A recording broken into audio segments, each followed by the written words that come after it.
Hey, everybody, welcome back to the Modern Merchant Podcast. I'm your host, Jamie McCarthy, head of strategic accounts at Flxpoint. And today we have a really exciting guest on. We have Victor Elmann. He's actually the chief marketing officer of Circuit City. Hey, Victor. Hey, great to be on, Jamie. Yeah, super excited to have you. I honestly really kind of remember, and I'm sure you hear this a lot, maybe from sort of my generation, growing up and going into a Circuit City, for example, right? Checking out CDs or, back in kind of the early 2000s, right? Digital cameras were a big deal, right? So I remember always going in and looking at CDs and digital cameras and just loving being in that retail space. But, kind of as we've all sort of seen just throughout the years and certain events unfolding, retail has kind of, become, I guess, less successful than a full-blown e-commerce type model, right? With the brick and mortar. So really love having you on today because I want to talk all things Circuit City and kind of the evolution of, you guys being more of that brick and mortar originally. Now you're really kind of relying on e-commerce to really kind of evolve and make a big comeback. So really excited to have you on. I know I keep saying that, but if you could just tell us a little bit about yourself and kind of how you came into or onto the Circuit City scene. I think that'd be a great place to start. No, thanks for sharing your experience. And I have fond memories of Circuit City. I'm a New Yorker, and there was a lot of Circuit City based out of New York. And I remember going through the aisles as a teenager, as a kid, exploring technology and exploring products and things like that. So it was a lot of fun. Myself, I've been in retail basically my whole life. I'm a retail baby. My parents had consumer electronic shops growing up, so I was one of those kids, 5 years old behind a cash register. And, I've done every retail job imaginable, from sales to customer support to sweeping the floors. Yeah. And then, something in the late 90s, something called the internet was starting to become popular. And transitioned to that. That was when Amazon was still a bookstore, and Yahoo was the search engine of the day. The glory days. The glory days where people had green font on their websites. It was all Comic weird Sans. backgrounds. Awesome. And so literally been in retail my whole life and consumer electronics my whole life. So it's just in 2016, I was working for another company, and a buddy of mine said, "Hey, Victor, what do you think of Circuit City?" And I'm like, "Well, I used to shop in Circuit City. Right. I have great memories, but it's you should come talk to Ronnie. Ronnie's the CEO. So you should talk to Ronnie. He's trying to bring it back up." And I did, and the rest is history, I guess. Yeah, that's incredible. And so you guys are now, I think the difference between sort of, Circuit City back in the day and Circuit City now is, like I mentioned before, you guys are really relying now on that e-commerce leg to stand on, right? So as far as, your strategy, especially as chief marketing officer, right? What are some of your strategies that you've implemented in I guess the message? What's the message that you guys are bringing to the table now that you're more e-commerce focused and maybe less brick and mortar focused? Well, I think we have the same values as the old Circuit City. So if you remember the old Circuit City, it was more about the consultation with the sales team. They had sales teams that's been there for a long time. It's not like today's retail with higher turnover. It was sales teams that's been there for a long time. They knew the product, and it was more of a consultative approach to retail. And it was more of the discovery. You went there and you discovered products, and you learned about it from the staff and the sales guys in the stores. And one thing that we notice in e-commerce today is that products have become, and other e-commerce sites or competitors have become, more self-service retail. So if you go to one of our competitors, you'll notice that there's no phone number on the website. It's kind of you search for laptop or TV, and you'll see 100 pages of different laptops. And a customer may not know about laptops, or may not know what specific product is good for them. So we spend a lot of time thinking about, well, how do we change retail? I don't think we need another Amazon out there. I think we need more category focused retailers that really help customers find products that they need. So for us, we spend a lot of time thinking about the discovery aspect, as I mentioned. How can customers discover things? How can customers engage and talk with customer service people to get consultations about the products that they need? And how can they play and online? In a store, it's easy to play with things in the store and touch and feel things, but how do we replicate that in an e-commerce perspective? And we came up with a bunch of differentiators in our side. We came up with a shop by room concept where you can see kind of like what products look like in your own house via augmented reality, or these little vignettes that we have on the website. We did a bunch of different things like that. That's incredible. So you are still very focused on consulting the consumer versus just throwing a bunch of products onto a site and sort of seeing what sells. Yeah, we have our phone number on the top of our page, and we also have live chat. So we encourage customers or visitors to come to our site, talk to a specialist. We have dedicated specialists for each category. So, if you're in the market for a TV, you're getting advice from someone that knows TVs, not, he sells apparel or socks today, and he's trying to give you advice for TVs like you see in other retailers. Yeah. Yeah. That's important too, especially obviously consumer electronics. You think of that, you think of maybe like more like high ticket type items, right? So if you're looking to spend a few $1,000s on a TV, you definitely want to know what you're getting. I'll tell you, my brother calls me all the time. He says, "Hey, Victor, is this a good laptop for me?" And he shows me like this $200 Chromebook. Right. I'm like, "Well, what are you using the laptop for?" He's like, "Yeah, I need it for work. I need Excel. I need this." And then I'm like, "This is not what you need unless you want your computer to crash." It's good for your wallet, and that might be about it. But yeah. So I take it for granted because I'm in consumer electronics that people understand this stuff, but the mainstream customer, they don't understand it. They're looking for advice. And it's hard to get it. Like most people need to go on YouTube. They need to find influencers. They need to really spend a lot of time researching products. And not everybody's a techie. They don't really care. They just want to know what works for me and get on with their life. Right. And then just kind of switching gears a little bit then, a lot of it kind of to that point, when you mentioned you go on a site and there's just 100 pages of product, right? And we see that a lot with some of the big box retailers who offer more of like that marketplace model, right? And allow third-party sellers to kind of come through and also offer their product in addition to whatever, that retailer's also offering. Is it something that you guys also plan to support, really kind of like that marketplace model where you're allowing third-party retailers to also list items? So it's kind of like a two-step conversation. One is Circuit City as a platform, where we help our partners sell across circuitcity.com as well as other e-commerce channels. So we as Circuit City sell on an Amazon and the other type of channels. And we do this to gain exposure to the products and the brands on those marketplaces. Because in truth, Amazon's the number one search engine in the world for products. Yeah. So manufacturers really should be in those pages, if not to engage with those customers. There are several strategies we could do there as well. And then the circuitcity.com, which is a completely different strategy, where we want to get as much product as we want within reason. So more of like a curated approach to product.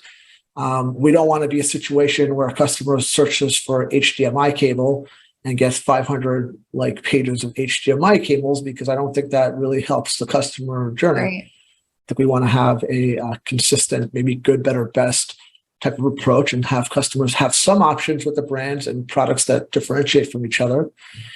And then you mentioned the marketplace versus 1P, and that's the debate that we're having internally as well. So we have our own products that we purchase from vendors, either through our distribution centers or through dropship vendors. And we're currently debating the 3P side of this. So we'll see in the future. It's interesting. I see it more and more, obviously. And I'm going to say probably a 4-letter word to you, but like, I know Best Buy, like that's part of their model. We know obviously Walmart now has sort of mimicked like the Amazon model. They were probably like one of the first to do it behind Amazon. I could be totally wrong there, but pretty sure that's the case. So just curious, if that's something that you guys want to do, or if you guys are taking a totally different approach there. It sounds like there's still some conversations to be had around that. Yeah, and I think as other retailers think about it and their product assortment, I think it makes sense to do both for some retailers, to do vendor direct, whether it's a drop ship or stocking versus marketplace. So it kind of depends on, there's trade-offs that the retailers need to think about. Yeah. And some of those trade-offs being what? Like, I think probably the biggest one for me that comes to mind would be maybe like quality control. When you allow, third-party resellers kind of into, or through the gates, right? It's harder for you guys to really kind of keep your finger on the pulse as far as, okay, what are we actually, what is our customer getting, right? Like, what are they actually receiving when they order a product?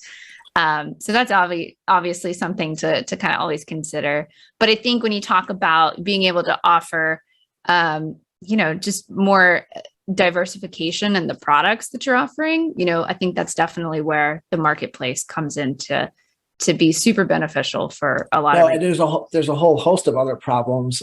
In our industry, there's something called minimum advertised price. So the vendors regulate what the prices should be. We also want authentic products. We also want products that are purchased the correct way from an authorized seller. So it's not there's a warranty behind it in case the product fails. So I think if you look at different marketplaces, you'll see some marketplaces are closed marketplaces. So Amazon's open, anybody can list. eBay's open, anybody can list.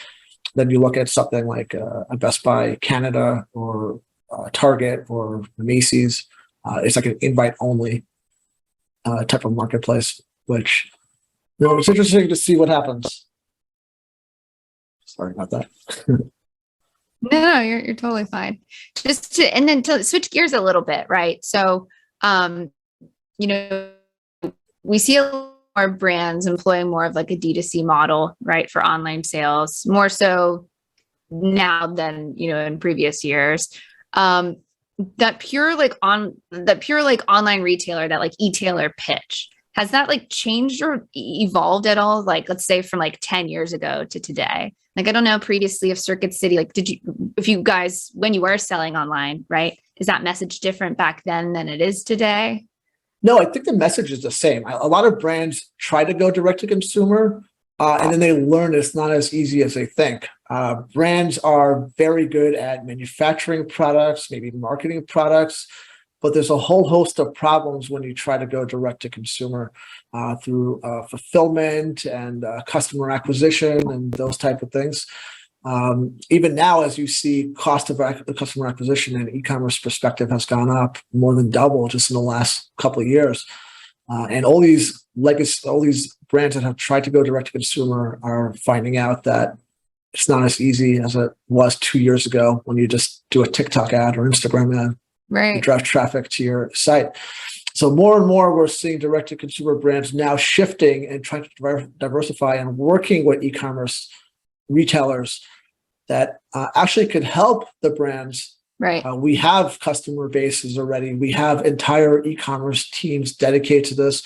We have fulfillment centers nationally that can ship within 2 days or better across the countries. So my suggestions to brands that work to direct to consumer is to also work with retailers, as retailers themselves have a lot of data and a lot of customer history and a lot of loyalty to the retailers that could help with their e-commerce sales. Yeah, 100%. I think too, more than anything, it's that visibility, right? And it's their brand is kind of backed by like the Circuit City name, right? Or, their products are featured on your site. And again, it's a name that everyone knows, Circuit City. Whereas maybe a newer brand, people aren't 100%, confident in that yet. But if they see, oh, great, Circuit City offers it, looks like it's, a legitimate enough product, right? To Right.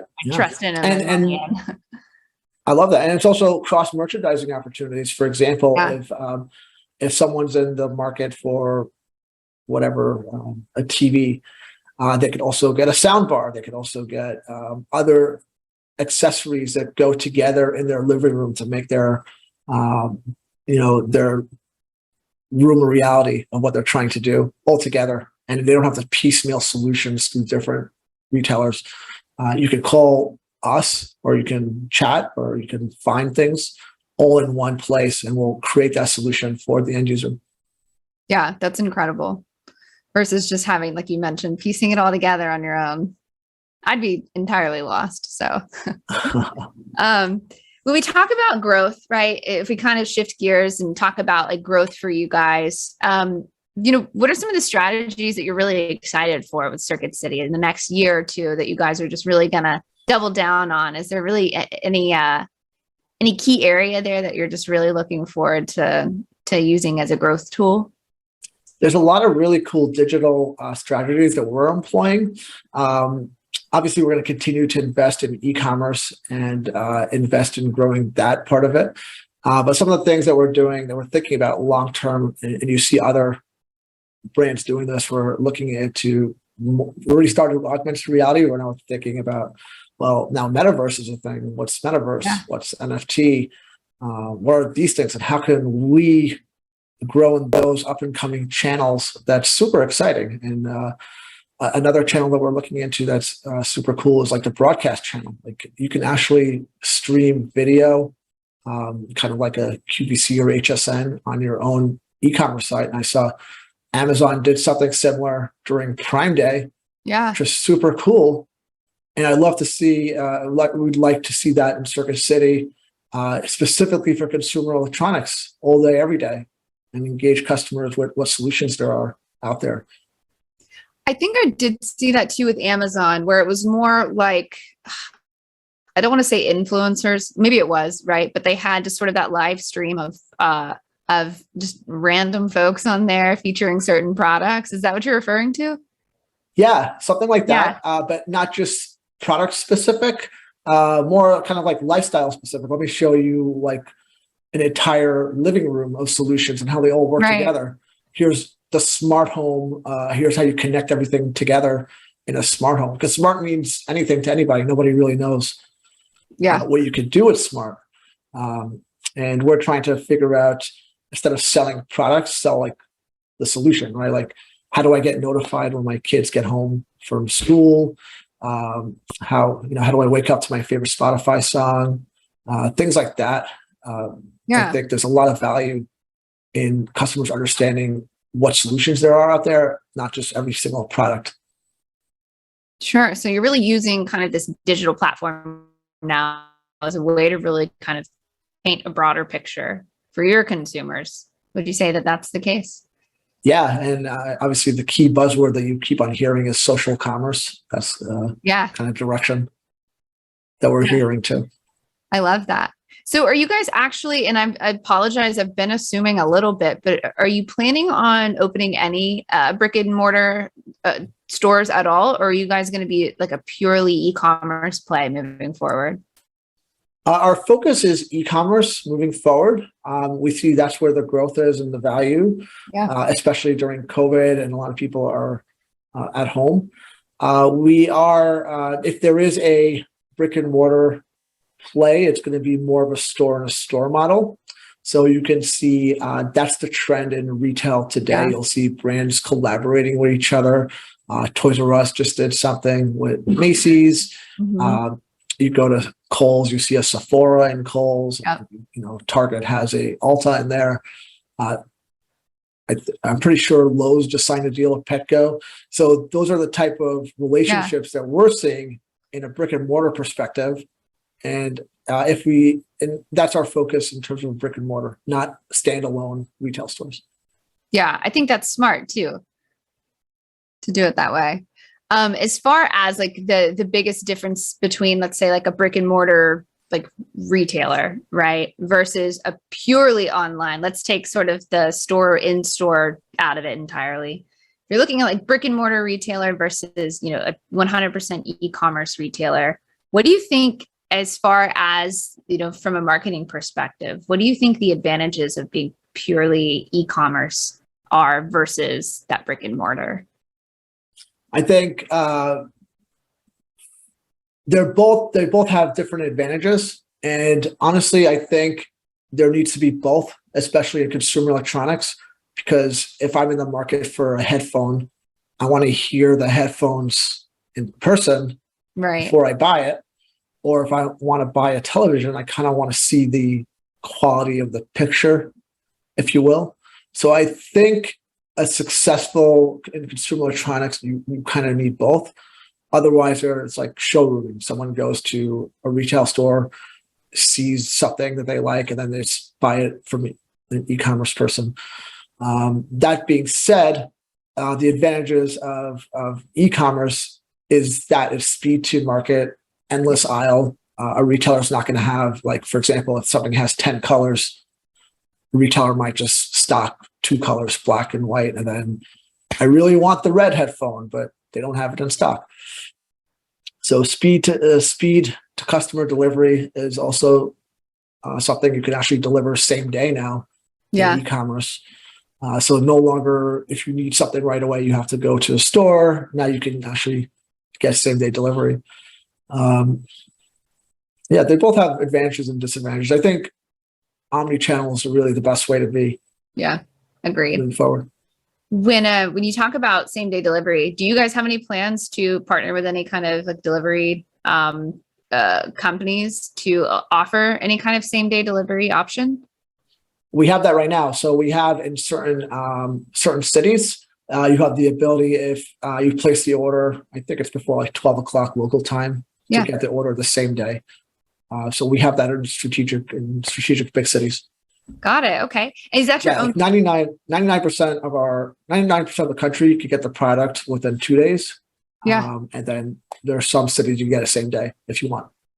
Love it. Well, Victor, just to kind of like wrap things up here, I've been asking people lately, either like, what are you reading or what are you listening to?